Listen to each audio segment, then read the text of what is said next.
Welcome everyone to SEO Office Hours. My name is Michael Chidzey. I'm an SEO here at Good Signals. And part of what we do, along with special guests, are these office hour sessions where people can jump in and ask their questions around their website and web search. By the way, nobody here is in the hot seat and we might not know all the answers, but multiple heads thinking about a question should help. We have a bunch of questions submitted already, as you can see, but if there is anybody here live on the call who would like to ask any questions, feel free to flag yourself in the chat functionality and we'll try and prioritize you. The other thing is there's usually lots of SEOs on the call, so feel free to continue to share your perspectives. That's one of my favorite things about office hours is it's not just us four giving answers, but it's everybody else as well. Every week with me today is Juliana Turnbull, also known as SEO Joe Blogs. Morning. Hello, Mike. Hello, and hello, everyone. Look like we've got a quite busy SEO office hours. Hello, Waleed, John, Simon, Neil, Ruth. That's my sister over in Australia. Hello, Ruth. She's connecting to audio. Raquel in Girona, Nafis, Max, Michael, Mudassi, Cam, and Chris. And I'm sure a few more people that will be joining us afterwards. And welcome, everyone, for joining us as well, watching us after we're live. But yeah, I'm Juliana Turnbull. I'm calling in from Barcelona, Spain here today, and I run a digital remote consultancy business called Turn Global. We help clients with their marketing and those who want to expand their audience into different markets. We help them to go global. We're remote, but we have an office here in Barcelona and also in Brisbane. And actually, we specialize in the finance, fintech, and SaaS industry. I also run two events, Search London and Search Barcelona, and today we have our next in-person event tonight, Search Barcelona. And I'm really pleased to have on the show, we have Mary Mutua and Lois Neville. They are both members of the Digital Marketing Union. And actually, Mary's been on the show as an audience member many times. So thank you, Mary. And today she's our special guest. So Mary is a B2B SEO writer, and she's a consultant at marketingisle.com. She's also a founding member of Search Savannah, which is a community for African SEO experts to share their knowledge, support one another, and access global opportunities. Mary runs this with Minnie Murray, Sylvia Gituto, and Munyenye Mumbi. And actually, Munyenye was actually on the show a few weeks ago. Mary is also an active member of the Women in Tech SEO community. I will share the details of Search Savannah and also Mary's details. And Mary, I believe you have a meetup at the end of July. Is that correct for Search Savannah? Yeah, that's correct. Either end of July or early August. Okay, great. Excellent. And Lois is a freelance SEO copywriter with over 4.5 years experience across e-commerce, marketing, tech, and B2B. Like Mary, she's also part of the DMU, an active member of the Digital Marketing Union. And Lois came to my Search London event back in February. Thank you very much, Lois, for your support. And she's also... Oh, sorry, what do you say? Had a lovely time. And you had just in January revamped your website. So I'll share that in the chat. Is there anything else you'd like to share with the audience? I'm very excited to be here. And yeah, looking forward to digging into some juicy SEO questions and potentially knowing some answers and maybe not knowing some others. Great. Thank you very much for being on the show today. So I'm just going to share in the chat Mary and Lois's details so you can connect with them later. So back to you, Mike. Great. Sorry, I'm trying to do two things at once here. Let people in and listen. Okay, first question. I'm working for a SaaS website where various products share a number of features. Right now, there are various duplicate content blocks across product landing pages, e.g. integration, a risk assessment block, and a geographic coverage block. For reference, and they've given us some URLs, which we'll put in the chat. I don't know if we have permission to actually say the brand, so we'll put it in the chat for people that are here on the call, but not on who are watching on YouTube. I'm sorry about that. What they want to know is they've got these duplicate content blocks they use across products, and what they want to know is how big of an issue is this, and what are some ways to deal with it. So let me just grab for the people that are live on the call that would like to check out the sites. Here we go. I've just shared it in the chat. Oh, amazing. Well done. Great. Did either of you guys get to have a look at the sites beforehand? Great. Who would like to kick off? Joe, why don't you go first? Oh, hello. Yeah. Thank you very much. Actually, I didn't have a look at this one before, but what I wanted to say was I'd actually look and when we say like how big of an issue is it, I'd actually look in Google Search Console. I do really like looking there to see if there's any sort of issues. You might find that there are some pages that are not being indexed, and so another one is instead. I did find that with other sites that I was working on where the content looked really similar to one another, and we didn't actually have those pages being indexed. So Google Search Console really has a lot of golden nuggets that you can get and know more about your website. Another thing I would do is actually use a third-party tool. You could to actually see about the duplicate content issues. I used one before, Copyscape, but I'm sure there's other ones too to be able to identify how much duplicate content there is. I would actually, sorry, there was a bit of message in the chat. Oh no, there wasn't. That's what I would actually look at doing. And then the third thing is actually back to the Google Search Console. I'd actually look and see what are the pages driving the most traffic, and also if you have any cannibalization of content. So which page is ranking for those terms, and is that what you had agreed with your team, or is that because of the duplicate content? So I would actually refer back to your Google Search Console first, and then look at how that's performing. And then you could always use a third-party tool as well to see how much content is duplicated. Great. Lois, do you have anything to add? I think everything that Joe said made tremendous amount of sense. I would also at the content surrounding the blocks that are being used and see how varied it is, or whether these pages are primarily being made up of these blocks. And if these sort of blocks are being used relatively sparingly in a logical way, then I think it could be okay, but obviously use tools to check that. But if the content is made up primarily of these blocks and they're being used across the site, then it's maybe time to rethink. Mostly, not only is it probably not very good for SEO, but it's not very good for your users because they are continuously being presented with the same information, and it doesn't make a very good user experience. I think also different pages that you are working on or should have different purpose, and if the same information is being used on all these different pages, then you're not hitting those user needs. So that would be my advice. Great. What about you, Mary? Do you have anything to add? Yeah, I just add to what Lois has said, because I looked at the website and from the user perspective, there was nothing very differentiating. So for every product, they should look for some differentiating features for every product to make it stand out from the rest of the products. There's a way you can write about the same thing, 10 different ways. Just make the features stand out. Why should I go to this product and not this product, even though now the geographical location is the same? Yeah. So let them find a way of differentiating each to stand out. Mm-hmm. Great. Yeah, I think this is something that's common, particularly on, say, travel websites and industries like that, where, for instance, with a travel site, you might have the same venues, and therefore you have the venue itself doesn't change, but it might be what you do at the venue changes, and often with locations, information's pulled through. And I think that makes sense if, like Lois was saying, if it makes sense for the user for that information to be there. If the venue isn't changing, then actually writing a totally different description for the same thing to me never makes sense.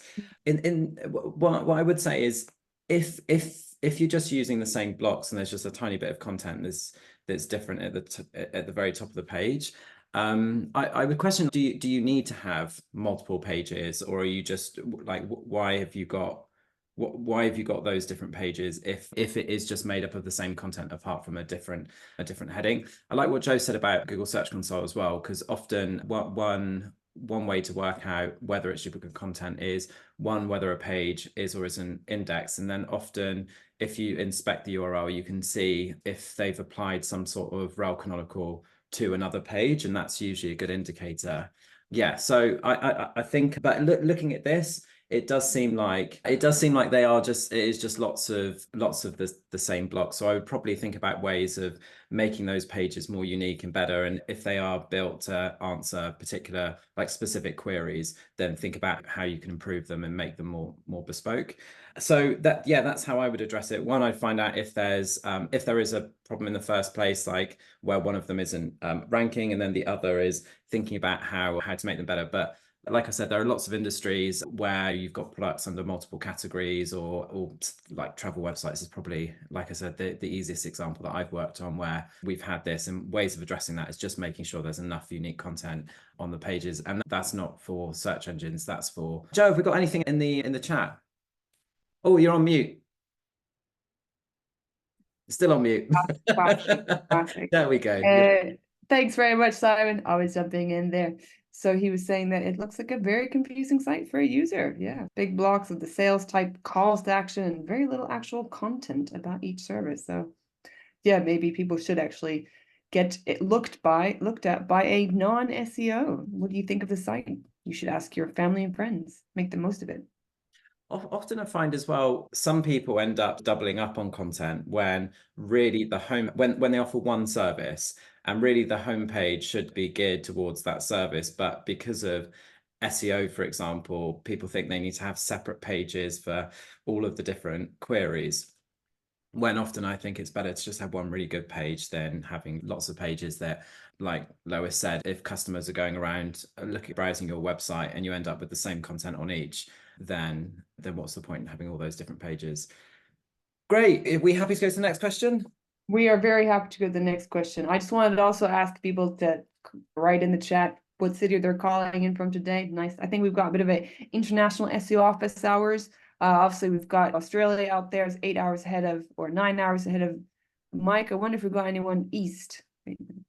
So New York time or anything. I don't think we do, but anyway, it'd be good to know, because we've got a very complete office hours. We've got 25 people here so far. I think it's a bit early. Nairobi, Kenya, woohoo! I enjoy office hours, but I don't know if I get up at sort of 5, 4 in the morning for it. I'm not sure. So I don't blame them. Okay, next question. Looking for the best theme for SEO, how can you determine which of them is optimal for SEO? I'm currently torn between themes on both Shopify or WordPress. So that's about themes for your website, and they're trying to work out, should they go down the route of they're torn between WordPress and Shopify, but they're trying to find the best theme for SEO. Who would like to go? I'm Okay. So as someone who I've used the CMS systems on both Shopify and WordPress, so I'm familiar with the back of house side of things. I'm not so sure about the actual building of it themselves. And so my thoughts are just looking at reviews, and like you've done here, is just putting a shout out to SEOs who might know. I guess looking for a theme that doesn't have too much lag and doesn't slow down the website. Ideally, you want something that is relatively straightforward and simple, would be my thoughts. But again, this is something that I'm not an expert in, but you just want something that isn't super slow but looks nice. Super slow but looks nice. There we go. Mary, what about yourself? Do you have anything to add to that? Yeah, I think Shopify is big on products. If maybe you want to do some e-commerce, they have really nice products made for that. And also, you can also do blogs on it. But now, if you want to do more of content, WordPress stands out because it has so many plugins. You can just do whatever you want. So it also depends with what you want to do with the website, and also ensure just the basics. It's mobile friendly. Ensure it loads fast, as Lois has said. Yeah. So basically, it depends with what you want to do with the website. Great. What about you, Joe? It depends. Actually, I'll just answer it from our audience. So Michael said, actually, e-commerce sites best to use Shopify, and the content sites use WordPress. Okay, cool. Yeah, I was going to say it depends on what the business is. And also when you're looking at themes, thinking first about what you want your website to look like and what functionality you need, rather than thinking solely about finding the best one for SEO, because most themes, particularly the popular ones, are pretty good when it comes to SEO. What I would do is, once you've got a handful of themes I would go to the demo section, most of them have them, and analyze those demo websites a bit like you would if you were doing an SEO audit. Just check things like page speed, all that kind of stuff, if that's what you're worried about. But yeah, I would do that after finding the right theme for what you want for your business, or if it's a blog, what functionality you want it to have, and so on. Most themes, though, are pretty customizable these days. And like Mary was saying, often you then plug in different plugins and so on, or apps in Shopify's case, to the sites. So I'd also make sure I have a look at those, because that can change a website quite dramatically if you're using plugins that end up being most of the website, especially if you're using like gallery plugins and all that stuff. So again, most plugins will have demo sites, and I would go and do a bit of an analysis on those just to make sure that they aren't lagging, like Lois was saying, or just having issues. For instance, with WordPress, I think you can get really excited about a theme, but then if it is a shop, you might need to plug something like WooCommerce in, and then that can change the speed of the site, for example, or even the sort of structure of the site based on all the different URLs and stuff that you need to be able to sell products on there. Joe, do we have anything else in the chat? Yeah, I actually just wanted to say, if you're working on this by yourself, choose a theme based on who can help you if you can't do it all yourself. Some people are better at Shopify, other people are better at WordPress. So just see where you can get the best support. Yeah, we do have something in the chat, actually. Chris was saying, I helped develop a framework for WordPress a few years ago for content stroke service sites for performance and full control without the bloat. Because that's the thing with WordPress. You can get a lot of extra bloat very easily. If it could be in use, of course, please contact Chris. He can help you. Michael was just mentioning as well, another Michael, don't know where Michael's dialing in from, two Michaels, you got another twin there, Mike. So he said, be careful of using too many plugins. As we mentioned, it can slow down the site considerably. Mudassir was talking about if it's a content site, Generate Press. He was recommending Generate Press, thank you, with some customization. You've got some excellent results every time for indexing and speed. Yeah, it's quite easy to use, especially if you are a beginner. So that's Generate Press. Okay, well, thank you. I actually use Generate Press. They're really good. I think that what I like about them is they've got a whole community and lots of Q&As and all of that stuff. And I think that's a really good place to go if you're really concerned about SEO. All of the themes will have forums and Q&As and reviews, and I would go there. And if everybody's having SEO problems and have SEO questions, then that's probably an indicator that's not the one for you. But they're really good, and it's an example of one that you can just customize without needing lots of help in terms of coding. Great. Okay, let's go to next. Oh, flying through them today. Look at flying through them. Then we have a little bit of break then. So for those people that are watching us not live, if you're enjoying the show, click a nice little like on our video and subscribe to the YouTube channel. And of course, go to the Good Signals office hour link, which I'll be sharing, so you can join us live if it is on your time zone.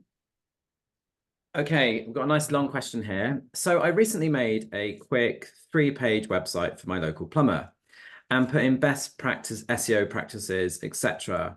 He had the domain managed by a company that had it parked for years. So when I set up his server, I dropped the www and set up SSL, etc. Then the company were messing about, so I got them to move the domain and give him full control again. They hadn't unparked it. Joe, please do put this question in the chat. It's a long one. Might not be following along with what I'm saying. Okay, so I'll keep going. When I went to add his website to Google My Business, it was not accepted. When checking in Google Search Console, I found there were critical errors with the non-HTTPS. And so, do you know what? This question was by Chris, right? Yeah. Chris, you're on the call. Would you join us? Would you mind just, because I think Joe said you might have solved it as well. Are you happy to do that? Let me just add you. Yeah, I just wanted to say, and we wanted to highlight this one as well, because it shows that there's always loads of things to learn about SEO that you might not know the answer, and that's totally fine. We're not expected to know everything. So Chris asked this question last week. We didn't have a chance to answer it, so he did his own investigation. And so now, Chris, you can share with us perhaps the answer. Yeah, first of all, it drove me mental. All this time doing SEO and something like this took me out. And so basically, I never heard of anybody having a company manage a domain that's parked. That seemed crazy. And they wouldn't give me access. So I just asked them to point the name servers, and that was fine. But it was causing problems. So eventually, I ended up taking over the domain and setting it up in his own account. And I realized that even though they pointed the domain, even though they pointed the name servers, they never unparked the website. This was creating problems with SSL, and it was still under a www. And that had created a problem because that had indexed the website that I had created with SSL and dropped the www was indexing as well as this. Couldn't add it to Google Business Profile. There was errors in Search Console, and I just found myself going round in a loop, driving myself crazy trying to figure this out. So eventually I thought I'll just remove everything, start it all over again, and then just clean up the index if I have to and go about it that way. But yeah, I just re-verified the website on Google Search Console and just put through multiple verifications. And that was it. Everything just sorted itself out. And then Google Business Profile accepted the website, thank God. Amazing. Yeah, that's very interesting. So if it's broken, restart it, basically. Yeah. It was my wife that said it. She said, "Have you tried restarting your computer?" I thought, what? Actually, that's a point. What if I did restart everything? So yeah, my wife's to thank, even though she didn't really understand what I was talking about. I was just venting out of frustration, because my client was getting upset that his website wasn't in Google Business Profile. And I was like, there's nothing I can do until they accept that I don't control it. So yeah, very lucky. So yeah, if in doubt, restart and go for it again. Perfect. Good. Thank you. Thank you, Chris. That's awesome. Yeah, I would. The only thing I was going to add to that is that usually your host, the company that's hosting a website, a server can be really helpful. So I was just going to say to get in touch with those. Like I use, what are they called? It's gone. But anyway, they've got a really amazing team there for support. And I always find usually if I'm having a problem, somebody else has probably had it before and they would have helped. And anybody else? So I guess Chris already answered it, but if anybody wants to add anything, because I know you got the question before we knew Chris had fixed it already. I, as someone who my focus isn't technical SEO, if this sort of somehow came into my work orbit, I would go to the community with my little flag and go, help, because there will always be someone who will have an idea. And congratulations, Chris, for sorting it. Like when I first read your question, as my brain just momentarily short-circuited. Yeah, turning it off and on again is the way to do it. But yeah, if I ever have said anything in SEO, because I primarily focus on content SEO, but if anything comes up that I don't understand, I always just put a question out there and go to the community, and the community is always really helpful. And just out of interest, is that where do you put these questions? Are they on social? Are you part of any certain communities? Yes, I'm part of a few kind of Slack communities. Joe mentioned I'm part of the Digital Marketing Union, the DMU, part of Women in Tech SEO, and there are like specific channels on there where you can put questions in, and it's like a group effort to answer, and people are just so happy to share their knowledge, especially like in an unbiased, non-judgmental way. You can ask any question that you want and nothing is ever too silly or anything like that, and it can just be a massive help, especially if you are encountering something that you might not know off the top of your head. There's always someone out there who knows just that little bit more that can help you out. Great. And Mary, did you have anything to add to Chris's problem? I know he solved it, but I feel like we sent it to you to have a look at before. Yeah, I think just do whatever you did, just checking that the SSL is installed in all the versions of the website, ensure that you have the / at the end of every URL. Yeah, just ensure, I like the way he did everything. He removed everything and started from fresh, and that's good, that's good. Great. Okay. Next question, or Joe, do you want to add anything? Are you happy to keep going? I'm happy. Let's keep going. We're flying through them this I morning. know, right? I know. To be honest, although it looks like we've done that, I've just got a load of them in front of me. So I don't know if we are flying through. I still don't think we'll get through them all, but we'll try. Okay, when we migrated CMS, I'm going to read it from here if that's all right, because I think this one's another quite complicated. Okay, when we migrated CMS platforms, we launched without redirects and rel canonicals on URLs. As a result, we have both versions with and without / receiving impressions and traffic. I instructed our developer to add rel canonicals, but I've just realized they've implemented it on the wrong version. Historically, it was the other version that ranked. This happened about 2 weeks ago. Should we revert to how it used to be or leave it as it is? Great. Would anybody like to? So Simon's already jumped in. Revert, Jim, revert, Yeah. he's Saying revert. Okay. Would anybody else like to add anything? Chris is also saying the same. ASAP. Mary, what are your thoughts? Yeah, before you revert, is it working? Which one is working? And if you have 100 blog pages, which ones are ranking more before you revert? But it's also good not to confuse Google with going back and forth. Look, is it working? Should you disturb it before it's working? But if it's not working now, you can revert. But don't take too long. You revert, you come back. Yeah. Yeah, we've Right. got a few people here. Sorry, just saying, Michael saying pivot, revert. John's even saying just pick one, make a decision. When Yanni is saying it depends. That old classic one. John is saying it doesn't change anything with ranking. Just pick the version that makes it easier for you. Good answer, Sylvia. It depends. So quite a lot of chit chat now. Great. So it sounds like just, yeah, if it's working and it's fine, keep it as it is. Some people are saying revert. It sounds like both from the question, it sounds like both URLs at the moment or both versions are getting traffic and impressions. So it's not like one isn't and then the other is. So it sounds like the advice about just to pick one or leave it as it is makes sense. Okay. Next question. Goodness, we've got lots. Okay, okay, so new CMO wants to change agencies and bring over people he's worked with before. Is it worth fighting for or walking away? Also, actually, usually we don't get questions from freelancers and or agencies. But yeah, any thoughts? Joe, this is your neck of the woods. Yeah, well, I would say, Answer. yeah.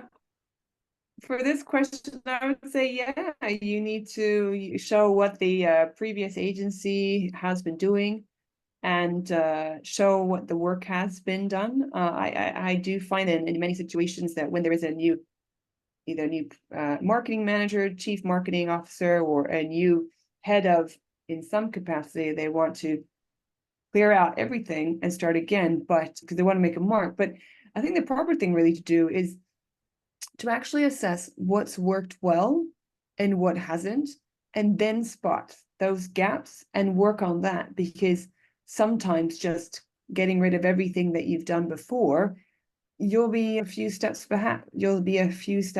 But yeah, I've seen many cases. I've had lots of marketing managers where they've just revamped everything, and then we've actually restarted things 5 times when we could have just made progress, gone sideways, made progress instead of stepping back taking all those steps back.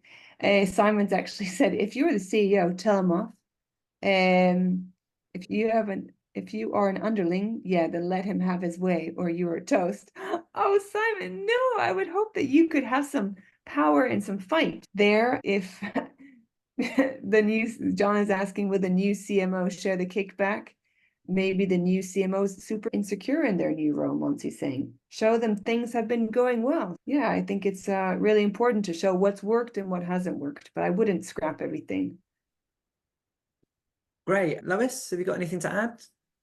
Yeah, I think what I would want to do would be to also find out more about the agency that this person is wanting to bring on and investigate examples of their work and learning what their workflows are and seeing like how they would fit into your pre-existing workflows and like how much time it would take to basically get to the position that you're already in. I think this would be a good way to see if there could raise any red flags about changing agencies that you can deliver to the CMA and be like, look, here's a reason why this won't work. It might also be a case that you go through this and you're like, actually, they're doing something slightly different or better than what we're already doing. So I think getting a good idea of what the landscape would look like helps in whatever decision that you want to take going forward, as whether you want to fight for your existing agency or not. But having that knowledge, yeah, I think just puts you in a position where it makes making that decision a little bit easier. Great. Mary, what about you? Do you have anything to add?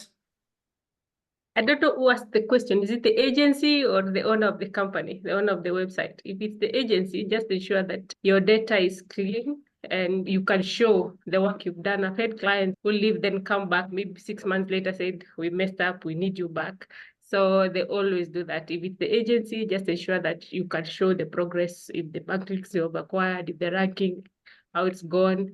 And now you can show that in future as a case study, or even just to come back and show them that this is where you messed up and this is how you can work. But now if it's a company, the owner of the company asking, again, it depends. Is there anything new that this agency and these guys are going to bring? And how has this agency, the previous agency, been working? Have they brought traffic? Have they brought business? Or are you just firing good people for no reason? Yeah. Do you have anything to add? Just a few comments, really. Simon said, fresh eyes can really help, but not if they run roughshod over the existing work. They do need to build on the legacy work, what we had actually mentioned before. Yeah, I think we've summarized that one and gave some great insight. I think over to the next question, unless you have something else to add, Mike. Yeah, I was just going to say that I think you need to put yourself in that CMO's position. And so they've just come into the business, and a lot of people that I know that are like marketing directors and so on, they want to make an impact in those first, say, 100 days or 3 months. And I'm guessing that's one of their moves, which is let's switch the agency so it feels like we're doing something. And so if it was me, I would, like John said, they're getting a kickback. Then to be honest, unless you're willing to do the same thing, and it's very unlikely they're going to reveal that as well, that that's probably is going to be very difficult to persuade them. But if it is about them making a real impact in the first sort of 3 months, I would be thinking about how I can help them do that. What is it that if we have become a bit stale, if we are just doing the same thing, if this person wants to come in and they've got certain objectives they want to achieve, then I'd be talking to them about that. And I really like to think it was Lois that said about the sort of history of the website. And I think when somebody first comes into something, they look at it as it is there and then. But obviously, I know from working with clients for 4 or 5 years, we've been through migrations, we've been through lots of in fact, I had somebody the other day said that their head of brand wanted to switch the blog URLs from blog to news or something like that. And it meant changing hundreds and hundreds of URLs. And I explained to them that was actually something that they did 2 or 3 years ago, where they switched from the other to the other, and it's not really it's just the URL. It doesn't make a huge difference in terms of the user if it's still going to be called the same thing and so on. But I think I was just like, because I had that knowledge, I managed to persuade them that should we maybe just change the title of that section of the website rather than change all of the URLs. But yeah, having that knowledge about the history of a website, I think really helps, and that's what you've got over this new agency. Yeah, think about what they want to achieve, and that is all I've got to add. Anything else? Anything else, Joe, in the chat? We have a couple more things in the chat. Yes, just Chris was saying sometimes people want to cling to comfort on both sides. So maybe that person is new in the role and knows that the agency that they know can do the job based on results maybe that they've achieved with them in the past. Monsi's asking, have any of the previous objectives changed? Find that out, and then show how things can improve. It's actually agreeing with you, saying, good thinking, Mike. That's the way to treat newcomers. So that was very good. Oh, and Chris has actually shared the way back. So every time a new site comes up, you need to look to revamp something, have a look at the way back so you can make sure you don't repeat yourself or repeat what they've done before. And I like Simon's one, embrace the change. Yes, change is good. Cool. Not if you're the agency that is being kicked out. Still, so good, but to everybody else is good. Yeah. Okay. Oh, yeah. Okay. So that Next question. We just got the first preview view of our new website in HubSpot, still not indexed or live with our domain. Are there any steps you recommend we should review specifically in this draft stage before we go live? Interesting. I think I'm just writing that one out. Okay. Mary, have you got any thoughts on this one? Yeah, just check the accuracy of the content. You don't want to publish something live that is not right. Check the robot.txt files, check the mobile friendliness, just the basics. Ensure that it's optimize the meta tags, the headers. Ensure that it's SEO optimized before you go live. Then also look it from the point of a user. Is it confusing? Are the images loading fast enough? Can the user get the right information quickly without having to browse over everything? Yeah, so just take the basics. Yeah. Great. Lois, you're nodding. Yep, you agree with Mary. Absolutely. I think just doing basic hygiene checks. So no orphan URLs, no sneaky capital letters in URLs, checking for non-broken links. I think there are some things that you can go back to after it's gone live if you spot some errors, and you can do, but just like the very fundamentals are important to get right and focus on those. I would say I don't think anything is so bad that if you went live and you spotted some errors, that is going to completely destroy everything. I think you'd have to have done something wild to have done that.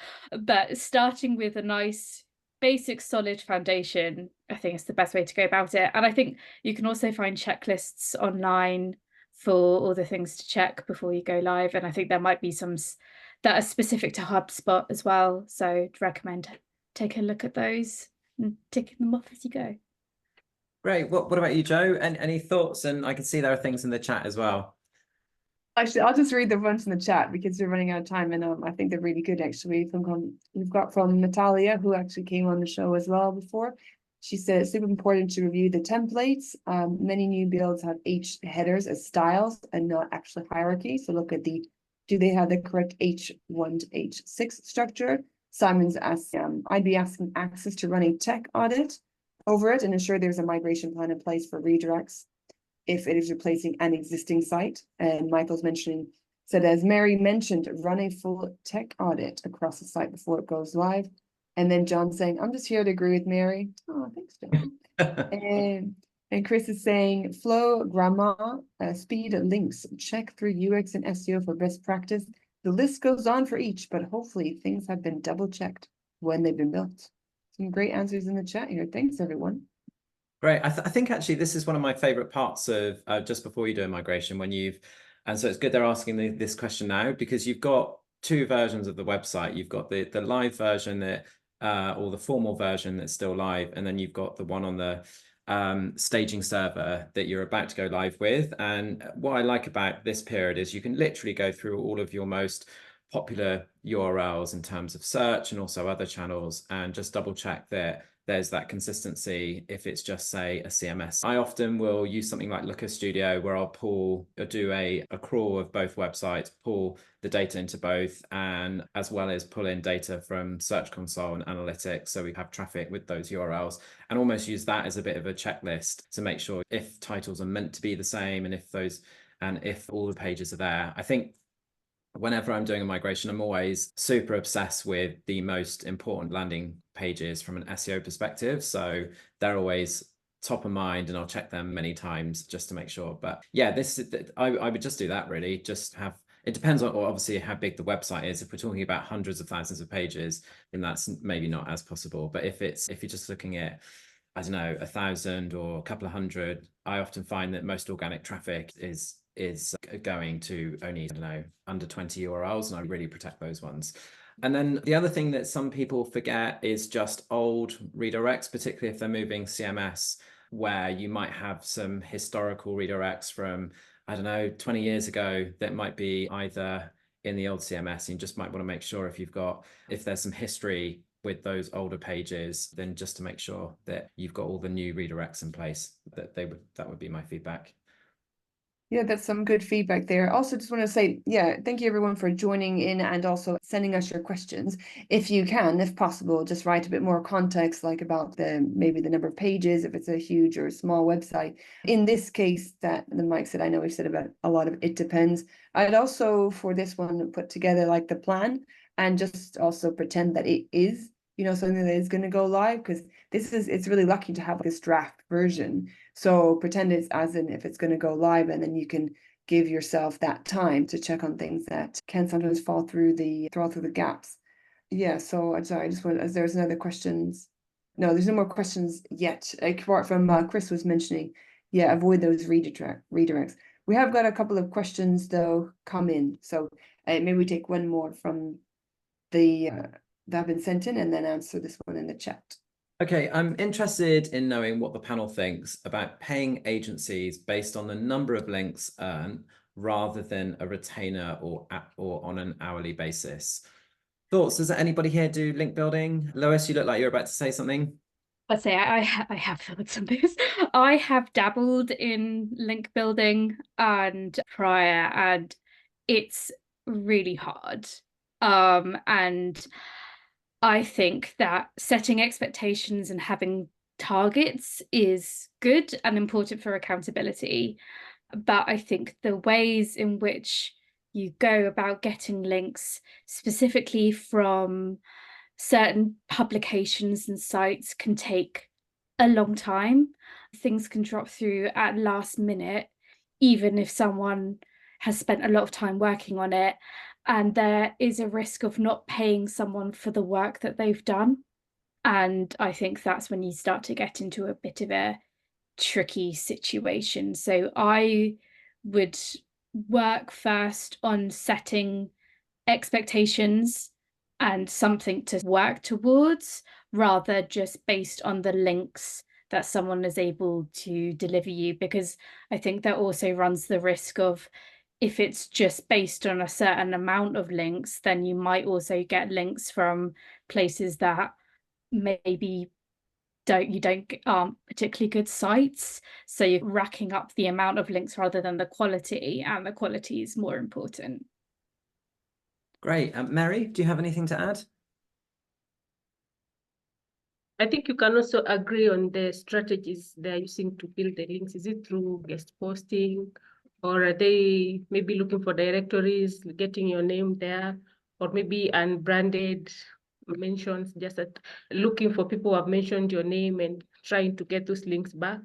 But it's quite tedious. It's a long process, as Lois said. Maybe have a mix of a retainer and maybe another different charge for the links acquired. Maybe have a minimum of maybe a monthly, just have a minimum of a monthly number of links which you're supposed to get, but have a retainer.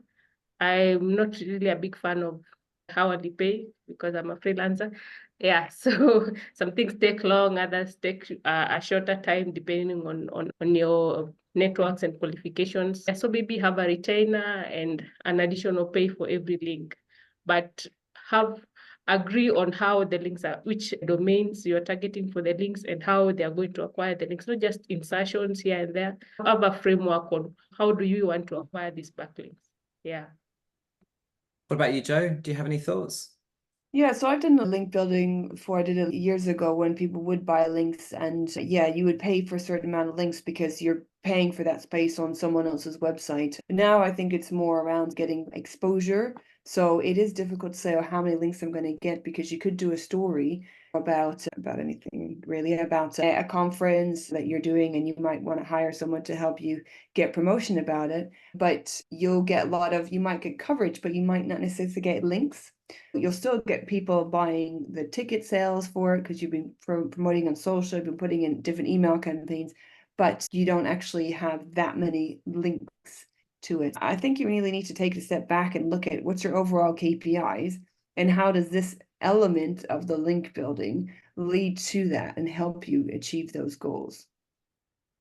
Great. Well, like we do digital PR and link building, and I'm not a big fan of the do it based on how many links.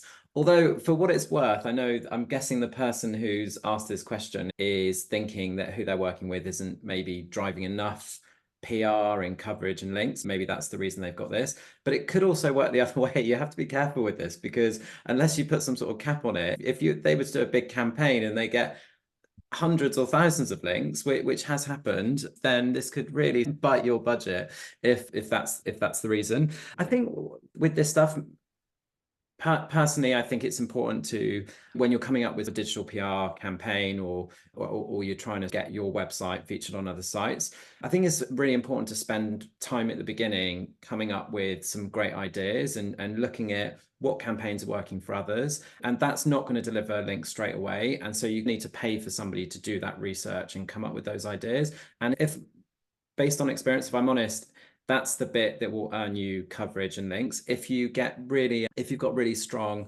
campaign ideas and great story ideas, then that's why people cover what you've got. If you're going out with a bad story, and I've done it a few times where I've not been that I've not been that excited about a story, and that's the reason why it's failed. Whereas if sometimes you get that feeling where you're onto something, that there's no reason why these bloggers or these journalists wouldn't cover it.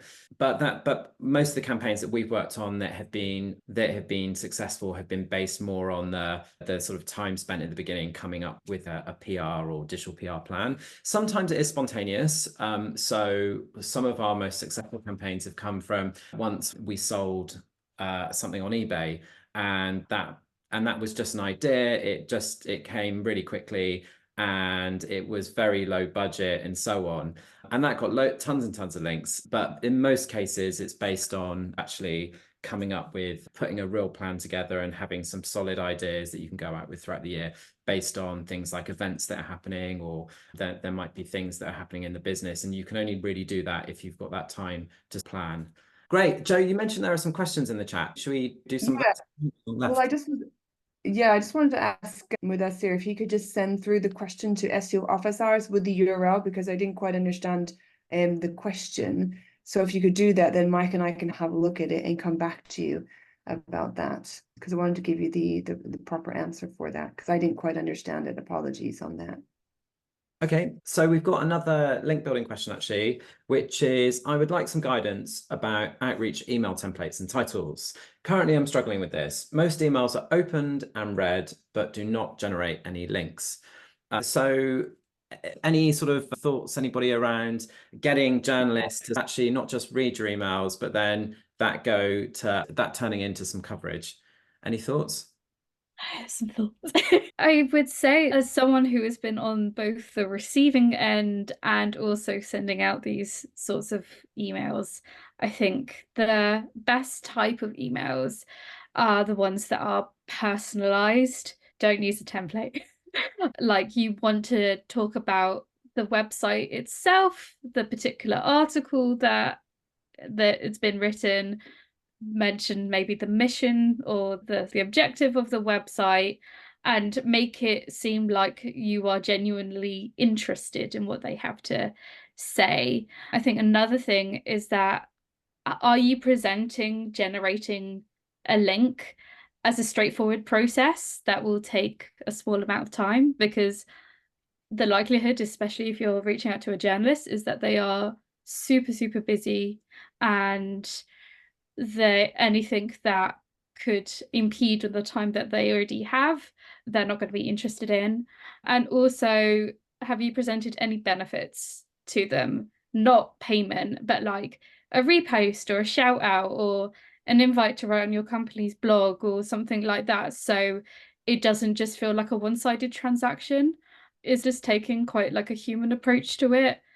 And just instead of just being like, hey, I'd like to do for you to do me a favor, because it's just being like, this is something that we could both mutually benefit from and connect with and build a relationship with. Great. Well, what about you, Mary? Any thoughts? You should try and reach them also in other channels. Don't just send them emails. If they hang out somewhere on Slack, just try and connect with them on social media, comment on their LinkedIn maybe. Just be visible elsewhere so that now when they see your email, they remember, oh, I saw this guy somewhere. Just try and connect with them elsewhere. And then I know it's hard, especially now when you're reaching to many journalists at the same time, but you can just try maybe reach 2 every day or 3 every day. And then now, as Lois said, you personalize the emails, try some storytelling. Although journalists are good at this, so you need to be better than them. So in your email, so avoid being generic. Yeah. Great. Joe? There's actually some nice comments in the chat because we're like nearly finishing. John says to obviously send physical packages with cheese. That's a good one. Or good chocolate, Monsi saying. Chris is saying that obviously they get a lot of mail. So short and sweet, to the point. Emails as well. Make sure that you can try and keep your email under 4 lines.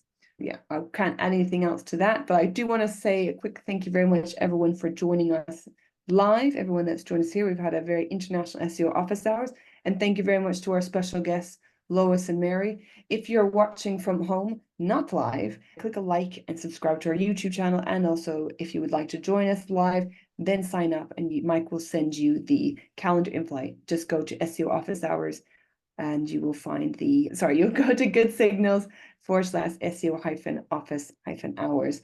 And thank you everyone for joining us today. I'm going to pass back to Mike. Just on the sending packages, I used to do that quite a lot when we were doing big campaigns. We'd send packages to radio stations and local papers and all that stuff. And we have a show in the UK called I'm a Celebrity, Get Me Out of Here. And I was working on a project which was a corporate event version. So I just sent edible creepy crawlies to loads of journalists before they got our email and so on about it. Obviously it had a press release and stuff in there, but trying to bring your story to life is quite a good way of standing out in an ocean of emails. And somebody else said about personalization.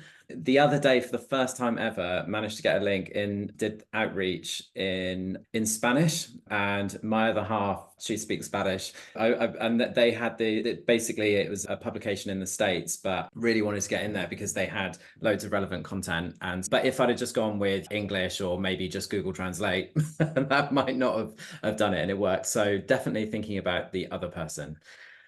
Great. I don't think we got one word. In one word. Oh, sorry. I was going to say in one word, we have a regular question. What are you most excited about in terms of SEO? Lois, if you can, in 1 or 2 words.